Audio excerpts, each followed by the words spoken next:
They said my heart stopped for 30 seconds, but where I went, there was no time at all. My name is Eva Tuner, and I never thought a routine surgery would turn into the moment that changed everything I believed about life. It was an ordinary morning, the kind that blurs with all the others: coffee brewing, sunlight creeping through the blinds, the faint sound of traffic outside. I remember brushing my daughter's hair before school, promising her I'd be home by dinner. "It's just a small procedure," I told her. "Don't worry." She smiled and said, "Okay, Mommy." But her little eyes studied me like she knew something I didn't. The hospital was cold, sterile, familiar in the way all hospitals are. The nurse at the front desk smiled politely and handed me the clipboard. I signed my name, barely glancing at the forms. They called my name, and I followed a young orderly through narrow white corridors that smelled of disinfectant and metal. I wasn't afraid. I wasn't even nervous. Just ready to get it over with. The operating room was colder than I expected. Machines hummed softly. Bright lights reflected off the stainless steel instruments. A nurse tightened the cuff around my arm. "You'll just feel a little pinch," she said. I smiled, pretending to be brave. That's what they all say. The anesthesiologist appeared beside me. "We'll take good care of you, Sarah," he said, adjusting the mask. "Count backward from 10. 10, 9, 8. And then, nothing. But the nothing wasn't empty. At first, it was like sinking into warm water. Sound faded, light softened, and I could feel myself floating, not my body, but me. The hum of machines became distant, the rhythm of the heart monitor stretching into one long tone. Then I heard voices, urgent, muffled, like they were underwater. "Her pressure's dropping! Code blue, get the crash cart!" I opened my eyes, but what I saw didn't make sense. I was no longer lying on the table. I was above it, watching everything from the corner of the ceiling. Below me, the doctors moved quickly. One pressed down on my chest, another inserted a tube. My face was pale, lips slightly blue. The nurse's hands were shaking. I felt calm, detached, curious. There was no fear, no pain, just awareness. It was strange, like watching a movie of myself. I tried to speak, but no sound came. My thoughts, though, were loud and clear, and I'm right here. Can't you see me? No one looked up. They couldn't hear me. And then I noticed something else, the light. It didn't come from the lamps above. It was behind me, growing brighter, filling the corners of the room. I turned toward it, though I don't remember moving. It wasn't blinding. It was soft and alive, like sunlight mixed with warmth and love. Every part of me wanted to be closer to it. As I drifted toward the light, the sounds of the room faded. The beeping stopped. The shouting quieted. Silence. But it wasn't empty silence. It was full, alive, breathing. I felt weightless. I wasn't standing or floating. There was no direction. No sense of up or down, just peace. Pure, perfect peace. And then came the presence. It wasn't a person, not exactly. More like awareness. Something vast, ancient, and kind, waiting for me inside the light. I didn't see a face, but I felt recognition. Like I had always known this presence, even if I couldn't name it. Time disappeared. Every worry, every fear, every thought I'd ever had, gone. All that remained was love, so deep and total that I forgot what separation even meant. Then, just as I began to surrender to it completely, something stirred in that silence. A voice, not heard, but felt, spoke through every part of me. "Listen." I paused, though I didn't know what pausing meant in that place. The light pulsed gently like a heartbeat. Then came the words that have echoed in me every day since. "You're not done yet. Done." Before I could ask what that meant, the light shifted. I felt a pull, gentle but firm, like a current drawing me backward. "No," I thought, "please." I don't want to leave the voice, warm, patient, answered only with silence that somehow said everything. And then, impact. Cold air slammed into my lungs. My eyes snapped open to the blinding white of hospital lights. "Pulse is back," someone shouted. I gasped, choking on air, body shaking. Every muscle screamed. A nurse pressed my shoulder gently. "Easy, easy, you're okay." The doctor leaned over me, breathless. "Welcome back, Sarah." I blinked, disoriented. My throat burned. What happened? You flatlined, he said, for about 30 seconds. 30 seconds? I wanted to laugh, to cry, to scream. 30 seconds? How could something infinite fit inside 30 seconds? They moved me to recovery. I lay there staring at the ceiling, the sound of the monitor steady now. Beep, pause, beep, pause. Each tone felt like a drum calling me back to the world. But I wasn't the same. I knew it the moment I looked at my hands. They trembled, not with fear, but with awe. I whispered, "I heard you." A nurse adjusting the IV looked over. "Did you say something?" I smiled faintly. "No, just talking to myself, but I wasn't." That night, in the dim light of the recovery room, I stared at the monitor beside me, its glow painting the walls in green and gold. And for just a moment, I thought I saw the air shimmer. Not a hallucination, not a trick of light, just a gentle reminder, pulsing softly in rhythm with my heartbeat, proof that whatever had spoken to me hadn't left. I couldn't sleep that night. Every time I closed my eyes, I saw it, the golden light, the stillness, the feeling of being held in something infinite. It wasn't a memory exactly. It was more like a place I could still feel, waiting just beyond the edge of thought. Nurses came in and out, checking my vitals, adjusting the IV. One of them, a young man with tired eyes, smiled as he scanned the monitor. "You gave us quite a scare, Ms. Miller," he said. "But you're doing great now." I wanted to tell him that great wasn't over, that something inside me was still glowing, alive in a way I couldn't explain. Instead, I just nodded. After he left, I turned my head toward the window. The city outside was still dark, only lights blinking in the distance. Somewhere, a siren ringing, a reminder that life kept moving. But in my chest, everything had slowed to the rhythm of that other place, the one where time didn't exist. The next morning, the surgeon came to see me. He was kind, pragmatic, the type who believed more in numbers than mysteries. He smiled. "Your heart's strong. You're lucky. It just stopped. For reasons we still don't understand." Stopped, I repeated, tasting the word like it belonged to someone else. He nodded. But it came back. It came back. He said, "Maybe." But I just smiled away. When Emma came to visit later that day, she climbed carefully onto the side of the bed. "Mommy," she said, "did it hurt?" "No, sweetheart," I whispered. "It didn't hurt at all." She thought for a moment, her brow furrowed. "Why are you crying?" I didn't even realize I was.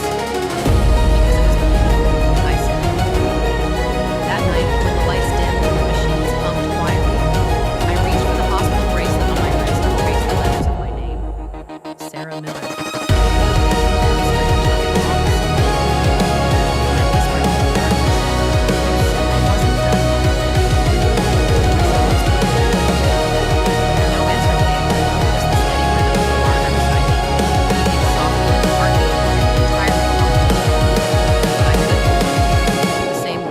Patient and steady, waiting for me to when I finally drifted off to sleep. Unwinding came that same close, gentle breath. Breathe. I did. For the first time since waking, it didn't hurt anymore. The day finally sent me home, the world didn't look the same. The sky seemed too big, the colors too alive. Even the sound of the wind brushing through the trees felt louder than I remembered. Everything shimmered with the same soft light I'd seen beyond the hospital ceiling. Emma rode in the back seat, humming quietly to herself. My sister drove. "You're sure you're okay?" she asked. I nodded. "Just tired." She didn't push. "Well, you scared us all." "I scared myself," I said softly. At home, I sat on the couch while Emma colored with her notebook. Every stroke of her crayon, every small sound she made, seemed to echo in my chest. I watched her breathe and felt my own breath follow hers. That night, after she went to sleep, I stood at the kitchen window and stared out at the dark street. The light from the lamppost seemed softer than before, almost golden. Maybe they were impossible. The silence, the voice, the peace that had wrapped around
Room 17. She checked the clipboard.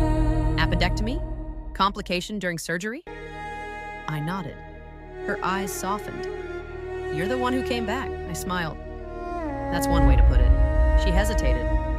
You know, sometimes when we lose someone and bring them back, the room feels different afterward. Lighter, somehow I looked around. It still does. She smiled faintly. Maybe it's you. I didn't know how to respond, so I just said, thank you, and walked away. On my way out, I stopped by the chapel. It was small, barely more than a quiet room with a few chairs and a stained glass window. I sat down and stared at the light. Soft, the same colors I'd seen at other places. I didn't pray, not really, I just listened. For a long time, there was nothing but the hum of air conditioning and the distant echo of footsteps. Then, softly, in the space between breaths, I felt that warmth, that presence, that peace. I whispered, you told me I wasn't done. What do you want me to do? And for the first time since the hospital, I heard an answer. Not in sound, but in knowing. Remember, I sat there frozen, the words still echoing inside me. Remember. Remember what? The light, the silence, the feeling of being held in something greater than myself. The answer came as a feeling, not a sentence. I was supposed to remember how it felt to be there, use the clarity of love, and bring peace and happiness. I left the chapel quiet, sunlight smoking across the floor. For the first time since the surgery, I didn't feel like I'd lost something. I felt like I brought something home. That night, I told Emma a story before bed. It wasn't one from a book. It was about a place where time stopped and everything was made of light. She listened wide-eyed, hugging her hair. Was the light God? She asked. I smiled. Maybe.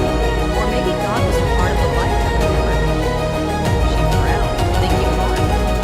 So it's like he didn't forget you? Exactly, I said. He never has. After she fell asleep, I sat by her, watching her breathe. The slow rise and fall of her chest was the most beautiful thing I've ever seen. Every heartbeat, every breath was its own story. Something you forget until it's almost gone. The next morning, I woke before dawn and stepped outside.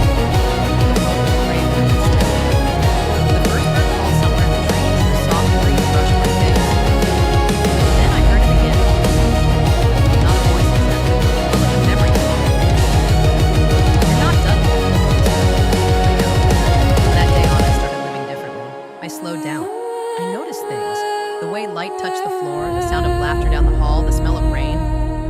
Every detail felt like a message. Remember. At work, my students noticed too.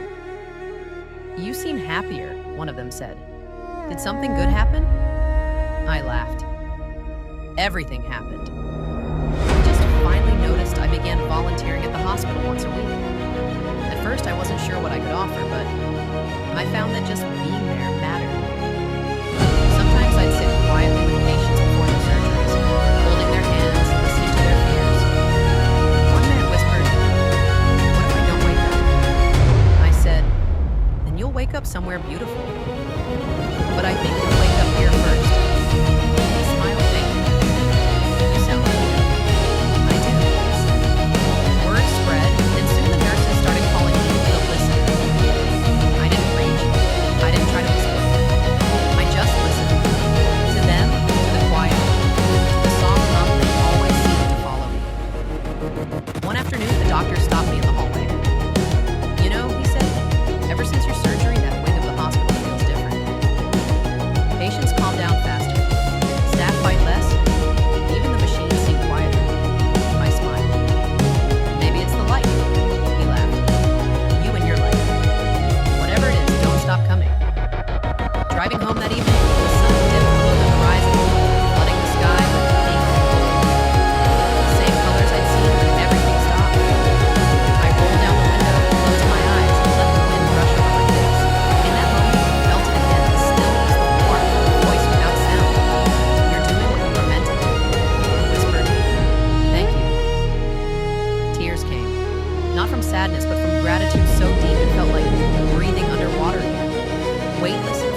heaven isn't a place you go. Maybe it's something you carry once you've heard it all. Months passed, and life became a rhythm of quiet gratitude. I woke each morning, thanked the air for filling my lungs. I thanked the light for showing up, even on gray days. And I thanked the silence because it still spoke to me when I was willing to listen. One day, the hospital invited me to speak at a small event for patients who had survived critical conditions. Just share your story, the coordinator said, whatever you're comfortable with. I almost said no, talking about what happened to someone else sacred, whispering a secret that wasn't entirely mine. But then, that gentle nudge returned. You're not done yet. So I went. The auditorium was small, a dozen chairs arranged in a circle. People sat with IV scars, wheelchairs, tired eyes. Some smiled nervously. Others looked like they wanted to disappear. I understood both. When it was my turn, I stood up slowly, feeling my pulse steady in my chest. My name is Sarah Miller. Last year, during what was supposed to be a routine surgery, my heart stopped for 30 seconds. A ripple went through the room. I took a deep breath. They said it wasn't long. That I was lucky. But those 30 seconds felt like eternity. Because where I went, there was no time, no fear, no pain, just light. And a voice that said, "You're not done yet." The room was silent. Even the hum of the lights above seemed to pause. I came back, but I wasn't the same. I thought surviving meant I had to understand why. But I think it just means we're supposed to remember what it feels like to be loved without conditions. A woman in the front row began to cry softly. Another man nodded, eyes closed. I continued. Sometimes people ask if I think it was real. And I tell them this. When something changes you that completely, when it teaches you how to see everything differently, that's as real as it gets. Afterward, people came up one by one. They didn't ask for explanations. They just wanted to touch my hand, to say thank you, to tell me what they remember from their own quiet moments between breaths. That night, driving home, I didn't turn on the radio. I rolled down the window and let the world sing its song. The rhythm of tires on the pavement, the whisper of wind, the faint heartbeat of the city still alive. When I pulled into the driveway, Emma was waiting at the door, wrapped in a blanket. "You're late," she said with a sleepy smile. I had to tell a story, I said. "Was it a good one?" "The best," I replied. It was true. She climbed into my lap on the couch. "Tell it to me." So I did. I told her about the light, about the voice, about the peace that waits behind every door. I told her how the world looks different when you remember that every breath was borrowed from you. When I finished, she rested her head on my shoulder. "Are you still listening?" I sat there until she fell asleep. The steady rhythm of the wind catching mine. Later, when I carried my bed, the night sky shimmered faintly. Clouds glowing where the moon hid behind me. For a moment, it looked like the same light was surrounding me that day. I smiled. I remembered the things I saw. The air in the room shifted, warm and still. And then, just like before, I heard it. Not outside me, but within. Woven into the rhythm of my own heartbeat. Breathe. I did. Slowly. Deeply. And I knew that the miracle wasn't that I'd come back from where I'd gone. It was that I'd finally learned how to be fully here. The world, the ordinary world, was still full of light. You just had to stop long enough to see it. Long. The next morning, as the sun rose, Emma ran into my room laughing, the light spilling around her like fire. I pulled her close, feeling her warmth, her life, the perfect rhythm of her small heart against mine. She looked up at me. "Mom?" "Yes, sweetheart?" "Do you think the light watches us too?" I smiled. I think it never stops. Outside, the world